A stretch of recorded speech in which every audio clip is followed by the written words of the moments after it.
28 जानेवारी 2026ला जम्मू काश्मीरमधला सोनमर्गचा जो प्रदेश आहे, तर त्या सोनमर्गमध्ये एका रिसॉर्टच्या मागून अचानकपणे मोठ्या प्रमाणामध्ये हिमस्खलनाचे व्हिडिओज आपल्याला पुढे बघायला मिळाले.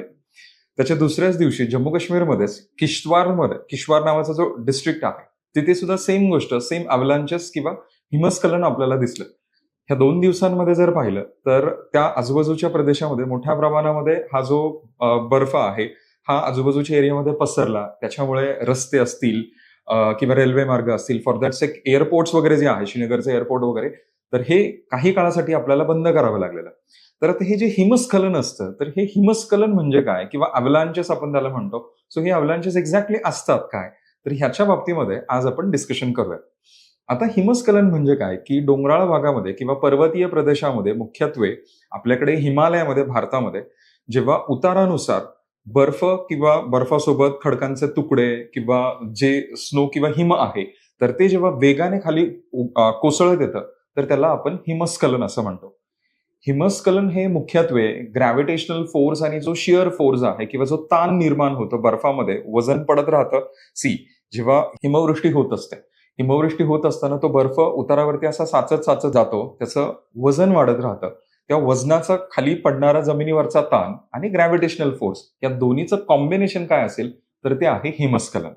हिमस्खलन जेव्हा होतं, तर त्यावेळेस बऱ्याचदा काही लाखो टनांचा वजनाचा बर्फ ताशी 300 किलोमीटर पेक्षाही जास्त वेगाने हा खाली असा कोसळत येत असतो. त्याच्यामध्ये खडकांचे तुकडे असतात, नुकताच पडलेला, फ्रेशली पडलेला जो बर्फ असतो, तो हा सगळा भाग असतो. आणि हा सगळा भाग जेव्हा खाली कोसळत येतो, त्यावेळेस मोठ्या प्रमाणामध्ये नुकसान होत असतं. आता हे जे हिमस्खलन होतं, तर त्या हिमस्खलनाचे प्रकार कोणते कोणते असतात? तर सगळ्यात पहिला जो प्रकार आहे, त्याला आपण स्लफ अवलांचेस किंवा लूज स्नो असं त्याला आपण म्हणतो. स्लफ म्हणजे काय, की जेव्हा हिमवृष्टी होते, तर हिमवृष्टी झाल्यानंतर जो नुकताच पडलेला जो बर्फ असतो, तर तो बर्फ जेव्हा वरच्या उतारावरून खाली कोसळू लागतो, खाली येऊ लागतो, तर त्याला आपण स्लफ किंवा लूज स्नो असं आपण म्हणतो. तुलनेने लूज स्नो जेव्हा खाली येतो, त्याने होणारं नुकसान हे तुलनेने कमी असतं. पण त्याच्यापेक्षाही जास्त जे नुकसान होतं, तर ते होतं दुसऱ्या क्रमांकाच्या स्लॅब अवलांचेसमुळे. आता स्लॅब अवलांचेस म्हणजे काय किंवा स्लॅब काय असतं? स्लॅब म्हणजे जेव्हा हिमनदी तयार होत असते किंवा पर्वतीय प्रदेशामध्ये बर्फ खाली पडत असतो, तर त्या बर्फाचे असे लेयर्स तयार होतात. होतं काय, की जो फ्रेशली पडलेला बर्फ आहे, त्याच्या खाली जुना बर्फ असतो. तो बर्फ हळूहळू कॉम्पॅक्ट झालेला असतो. तो मेल्ट होऊन परत फ्रीज होऊन परत रिमेल्ट होतो. तर तो रिमेल्ट झाल्यानंतर परत रिफ्रीज होताना तो असा दगडासारखा कठीण होतो आणि त्याच्यामुळे बर्फाचे असे खाली लेयर्स तयार होतात. आणि हे जे लेयर्स असतात, आईस लेयर्स असतात, तर त्या आईस लेयरमध्ये जो खालचा जो लेयर असतो, जर तो वीक झाला, तर तो वीक लेयर, खूप सारे लेयर्स आहेत ते इमॅजिन करा, आणि त्याच्या खालचा जो वीक लेयर आहे, तो जर खाली घसरू लागला, तर त्याच्यासोबत वरची जी राशी असते बर्फाची, ती सगळी खाली येते. त्याला आपण म्हणतो स्लॅब अवलांचेस. स्लॅब अवलांचेस मध्ये होणारं नुकसान खूप जास्त प्रमाणामध्ये असतं. कारण त्या केसमध्ये खूप मोठ्या प्रमाणामध्ये बर्फ किंवा हा जो स्नो असतो, तो खाली कोसळू लागतो. लक्षात येते, काही वेळेस त्याचं स्पीड ताशी 100 किलोमीटर पेक्षाही जास्त असू शकतं. देन तिसरा प्रकार येतो ग्लायडिंग. ग्लायडिंग म्हणजे काय, की हा जो बर्फ आहे, त्या बर्फाची जी राशी असते, तर ती बर्फाची राशी दगडांवरून किंवा डोंगराचा जो कॉन्व्हेक्स असा जो बहिर्वक्र भाग आहे, तर त्या भागावरून असा तो घसरत खाली येतो, ग्लाइड होत येतो. तर त्याला आपण म्हणतो ग्लायडिंग अवलांचेस. त्याच्यानंतर चौथा प्रकार असतो पावडर अवलांचेस. नावामध्येच आहे, पावडर अवलांचेस इज व्हॉट, की जो सी बर्फाळ प्रदेशामध्ये मुळातच टेम्परेचर फार कमी असतं. टेम्परेचर कमी असल्यामुळे हवेमधलं जे बाष्प असतं, ते बाष्प हवेमध्येच गोठू लागतं आणि ते पावडर फॉर्ममध्ये, स्नोफ्लेक्सच्या फॉर्ममध्ये खाली कोसळू लागतं. सो जेव्हा हे कोसळणारा हा जो बर्फाचा भाग आहे, जो नुकताच पडलेला आहे, तो जेव्हा आजूबाजूच्या एरियामध्ये खाली येतो, तर त्याला आपण म्हणतो powder avalanches. Powder avalanches generally हे शॉकवेव्ह सारखे वगैरे खाली येतात. परवा इव्हन सोनमर्गमध्ये जे झालं, ते काइंड ऑफ एक पावडर अवलांचेसचाच भाग होता. त्याच्यामध्ये नुकसान तुलनेने कमी होतं, पण बर्फ वेगाने खाली पसरला जात असतो. आणि त्याच्यानंतर सगळ्यात शेवटचा प्रकार येतो आईस अवलांचेस. आईस अवलांचेस कुठे होतात? जिथे ग्लेशियर्स असतात, जिथे हिमनद्या असतात. आता हिमनदी काय असते? हिमनदी म्हणजे डोंगर उतारावरून खाली घसरणारी बर्फाची राशी असते आणि जिथे ती तयार होते, तर त्या ठिकाणी आईस तयार झालेला असतो. आईस आणि स्नो मध्ये काय फरक असतो? स्नो म्हणजे हा जेव्हा हवेमध्येच जे काही मॉइश्चर असतं, ते जेव्हा फ्रीज होतं आणि ते स्नोफ्लेक्सच्या फॉर्ममध्ये खाली पडतं, त्याला आपण स्नो म्हणतो. स्नोमध्ये जनरली एक 80-90% हवा असते आणि 10-20% पाणी असतं. पण आईस म्हणजे काय, ज्याला आपण क्लिअर कट बर्फ म्हणतो, म्हणजे प्रॉपर खाली पडलेला सॉलिडिफाय झालेला जो बर्फ आहे त्याला आपण आईस असं म्हणतो. सो हा आईस कठीण असतो, दगडासारखा कठीण असतो आणि हिमनदीच्या प्रदेशामध्ये हिमनदी उन्हाळ्यामध्ये जेव्हा मेल्ट होते त्यावेळेस ती खाली सरकत येते, त्याला आपण म्हणतो आईस अवलांचेस. आता हे हिमस्खलन होतं का, त्याची वेगवेगळी कारणं आहेत. व्हेरी ऑब्व्हियस पहिलं रिझन आपण पाहिलं तर अतिहिमवृष्टी आणि त्यासोबत वेगाने वाहणारा वारा. यावर्षी जर तुम्ही ऑब्झर्व्ह केलं असेल तर एक गोष्ट लक्षात येईल, ह्यावर्षी हिवाळा पण खूप जास्त तीव्र आहे. उत्तर भारतामध्ये बर्फवृष्टी पण खूप जास्त प्रमाणामध्ये झालेली आहे. सो त्याचा परिणाम होतो काय, की जेव्हा अतिहिमवृष्टी होते, व्हेरी ऑब्व्हियस की त्यावेळेस हिमाचं प्रमाण वाढतं. वाऱ्याचा वेग जर जास्त असेल तर त्या वाऱ्यामुळे सुद्धा हा हिम आजूबाजूच्या एरियामध्ये मोठ्या प्रमाणामध्ये पसरतो.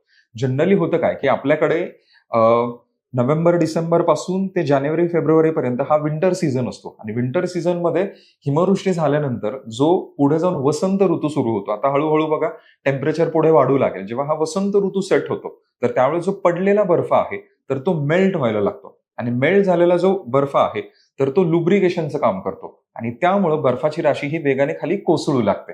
सो पहिलं रिझन आपण पाहिलं अतिहिमवृष्टी आणि वारा. दुसरं आहे तीव्र उतार. पर्वताचा उतार जर 15-30 डिग्रीपेक्षा जास्त असेल, मोस्टली जर तो 30 डिग्रीपेक्षा जास्त असेल आणि जर त्यातल्या त्यात तो जर बहिवक्र उतार असेल तर त्या केसमध्ये ह्या हिमस्खलनाचं प्रमाण हे जास्त असतं.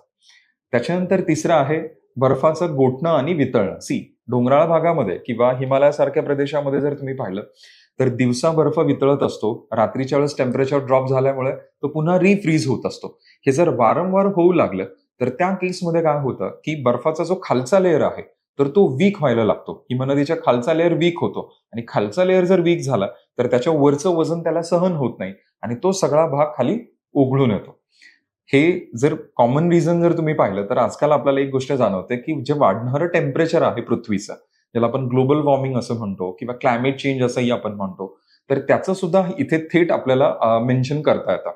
कारण हिमालयामध्ये जर तुम्ही पाहिलं तर हिंदुकुश, काराकोरम हा जो पर्वतीय प्रदेश आहे, तिथे पृथ्वीवरती ध्रुवांच्या बाहेर असणाऱ्या जगातल्या सगळ्यात मोठ्या हिमनद्या आहेत. सियाचेन, बाल्टोरो, बायफो, हिस्पार, रेमो, पुन्मा अशा खूप मोठ्या मोठ्या ग्लेशियर्स तिथे आहेत आणि त्या ग्लेशियर्समध्ये युएनचा एक रिपोर्ट आलेला, युएन वॉटर रिपोर्ट. तर त्या रिपोर्टनुसार 2011 ते 2020 ह्या कालखंडामध्ये जागतिक जी तापमान वाढ होती त्याच्यापेक्षा 65% जास्त वेगाने या हिंदुकुश काराकोरमचा जो प्रदेश आहे तर तिथे टेम्परेचर वाढलेले दिसतं. व्हेरी ऑब्व्हियस त्याच्यामुळे काय होईल, की त्या रिजनमध्ये जो बर्फ आहे तर तो खूप वेगाने मेल्ट होईल आणि त्याच्यामुळे ह्या हिमस्खलनाचं प्रमाण वाढेल. दुसरी गोष्ट होते काय, की क्लायमेट चेंजमुळे परमाफ्रॉस्ट जो आहे, परमाफ्रॉस्टला मराठीमध्ये आपण नित्य गोठीत प्रदेश किंवा नित्य गोठीत भूमी असं आपण म्हणतो. ज्या ठिकाणी जमीन परमनंटली फ्रोझन असते त्याला आपण परमाफ्रॉस्ट असं म्हणतो आणि जेव्हा परमाफ्रॉस्ट हा क्लायमेट चेंजमुळे मेल्ट होऊ लागतो तर त्यामुळे त्याच्या वरती असणारी जी बर्फाची राशी आहे तर ती त्या लुब्रिकेशनमुळे किंवा त्या परमाफ्रॉस्टच्या मेल्टिंगमुळे ती खाली ओघळून येते आणि त्यामुळे सुद्धा हिमस्खलनाचं प्रमाण वाढतं. त्याच्यानंतर पुढचं जर रिझन तुम्ही पाहिलं तर ते आहे निर्वनीकरण किंवा डिफॉरेस्टेशन आणि डोंगर उतारावरती हिमालयासारख्या प्रदेशामध्ये होणारे कन्स्ट्रक्शन ऍक्टिव्हिटीज.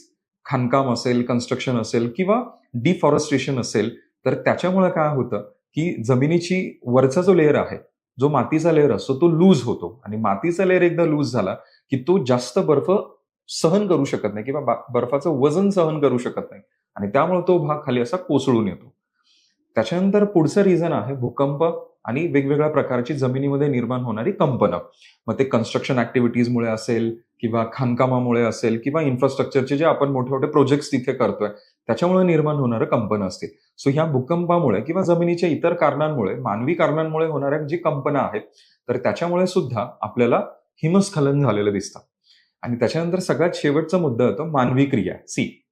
आपल्याला माहितीये की हिमालयामध्ये विंटर सीझनमध्ये खूप सारे विंटर स्पोर्ट्स घेतले जातात. आता ह्या विंटर स्पोर्ट्समध्ये आपण आईस स्केटिंग असतं, स्नोबोर्डिंग वगैरे असतं किंवा बऱ्याचदा त्या रिजनमध्ये मिलिटरी मुव्हमेंट वगैरे पण होतात. सियाचेन ग्लेशियरचा जर एरिया तुम्ही पाहिला तर मिलिटरी मुव्हमेंट होतात. सो त्याच्यामुळे कंपनं निर्माण होतात जमिनीमध्ये. सो ह्या ज्या मानवी क्रिया आहेत किंवा वॉटर स्पोर्ट्स असतील किंवा हे जे मिलिटरी मुव्हमेंट असेल, तर त्याच्यामुळे सुद्धा जमीन हळूहळू हळूहळू व्हायब्रेट होऊ लागते आणि त्याच्यामुळे सुद्धा वरचा जो बर्फ आहे तर तो हळूहळू हळूहळू कोसळतो आणि एका पॉइंटला त्याचा आधार जर गेला तर तो सगळा भाग खाली येऊन जातो. सो ही काही महत्वाची कारणं आहेत हिमस्खलनाची. आता भारतामध्ये जर आपण हिमस्खलनासाठी धोकाग्रस्त प्रदेश जर आयडेंटिफाय करायचे म्हणले तर आपल्याला ते प्रामुख्याने दिसतात पश्चिम हिमालयामध्ये. सिक्कीम वगैरेचा पण काही भाग आहे, पण मेजरली जर हिमस्खलन तुम्ही पाहिलं तर ते हिमालयाच्या पश्चिमेकडे दिसतं. मुख्यत्वे जम्मू काश्मीर, उत्तराखंड, हिमाचल प्रदेश ह्या सगळ्या प्रदेशामध्ये. जम्मू काश्मीरमध्ये बघा काश्मीर किंवा गुरेज व्हॅली किंवा गुरेज खोऱ्याचा भाग, कारगिल, लडाख, द्रास, उत्तराखंडमध्ये चामोली, गढवाल वगैरे वगैरे हा जो हिमालयाचा भाग आहे तो. त्याच्यानंतर हिमाचल प्रदेशमध्ये चंबा किंवा लाहुल स्पिती, किन्नौर किंवा हे कुलू मनालीचा वगैरे जो रिजन आहे तर त्या रिजनमध्ये सुद्धा आपल्याला हा धोकाग्रस्त प्रदेश आपल्याला इझिली आयडेंटिफाय करता येतो. आता हे जे हिमस्खलन होतं तर त्या हिमस्खलनाचे परिणाम काय काय होतात? सगळ्यात पहिलं म्हणजे होणारी मनुष्यहानी, मनुष्याला होणारी इजा किंवा बऱ्याचदा असंही होतं की जर बऱ्याच काळासाठी एखादी व्यक्ती जर बर्फाखाली गाडून राहिली तर तिथे हायपोथर्मियाचा धोका असतो. पहिल्या 10-15 मिनिटांनंतर त्याची रिॲक्शन ऍक्च्युअली सुरू होते. 10-15 मिनिटांपेक्षा जर जास्त एखादी व्यक्ती बर्फाखाली गाडून राहिली तर तिथून पुढे मग त्याच्या जीवाला धोका निर्माण होतो. सो त्याच्यामुळे मनुष्यहानी हा एक पहिला परिणाम आहे. दुसरं म्हणजे जे प्रॉपर्टीचा लॉस होतो, मालमत्तेचं नुकसान होतं, पायाभूत सुविधांचं नुकसान होतं, रोड्स असतील, रेल्वेज असतील किंवा जे ब्रिजेस असतात वगैरे किंवा जे इलेक्ट्रिसिटीचे जे वायर्स वगैरे असतात किंवा हे जे पूर्ण सेटअप असतो तर तो सगळा डिस्ट्रॉय होतो. त्याच्यानंतर काही वेळेस पर्यावरणीय धोके पण निर्माण होतात, जसं बऱ्याचदा भूस्खलन किंवा हिमस्खलनानंतर भूस्खलन होऊ शकतं, लँडस्लाइड्स होऊ शकतात, फ्लॅश फ्लड्स येऊ शकतात, जसं चामोलीमध्ये झालेलं उत्तराखंडमध्ये लास्ट इयर. सो असे हे फ्लॅश फ्लड्स येऊ शकतात किंवा ग्लॉफ सारखी कंडिशन निर्माण होऊ शकते. ग्लेशियर लेक आउटबर्स्ट फ्लड्स, अचानकपणे फ्लॅश फ्लड्स निर्माण होतात. सो ह्या गोष्टी होऊ शकतात. किंवा आर्थिकरित्या जर तुम्ही पाहिलं तर ह्या हिमस्खलनाच्या रिजनमध्ये लोक पर्यटनासाठी जाण्याचं सुद्धा अव्हॉइड करतात आणि त्यामुळे काश्मीर सारख्या रिजनमध्ये पर्यटनावरती सुद्धा त्याचा विपरीत परिणाम होऊ शकतो.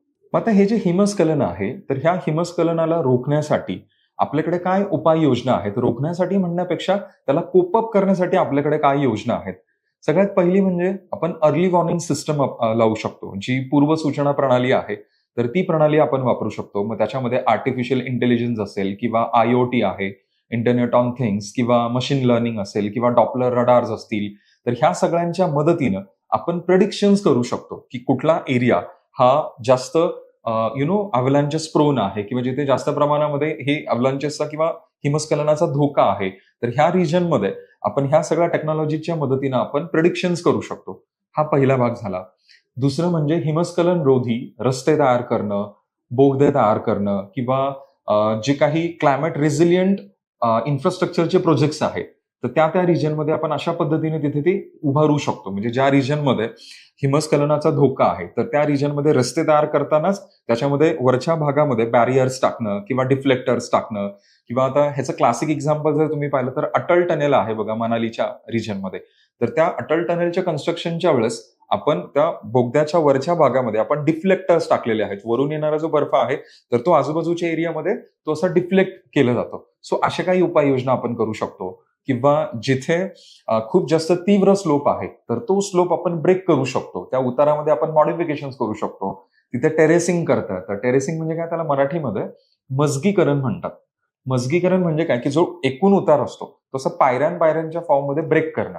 मग त्याच्यामुळे जो एकूण उतार आहे तो पायऱ्यांमध्ये ब्रेक केला की बर्फाचं खाली घसरणं जे आहे तर ते बऱ्यापैकी कमी होऊन जातं. किंवा ज्या ठिकाणी मोठ्या प्रमाणामध्ये बर्फ साचलेला आहे तो स्नो रिक्षामुळे तो खाली असं ओघळून काढणं किंवा तो खाली पाडणं वगैरे वगैरे ह्या गोष्टी आपण करू शकतो. किंवा काही वेळेस बऱ्याचदा जे डेव्हलप कंट्रीज आहेत युरोपमध्ये किंवा US मध्ये वगैरे जर तुम्ही पाहिली, इव्हन फॉर दॅट सेक जपानमध्ये वगैरे पण बघा, कंट्रोल्ड स्वरूपामध्ये एक्सप्लोजन किंवा ट्रिगर केला जातो बर्फ.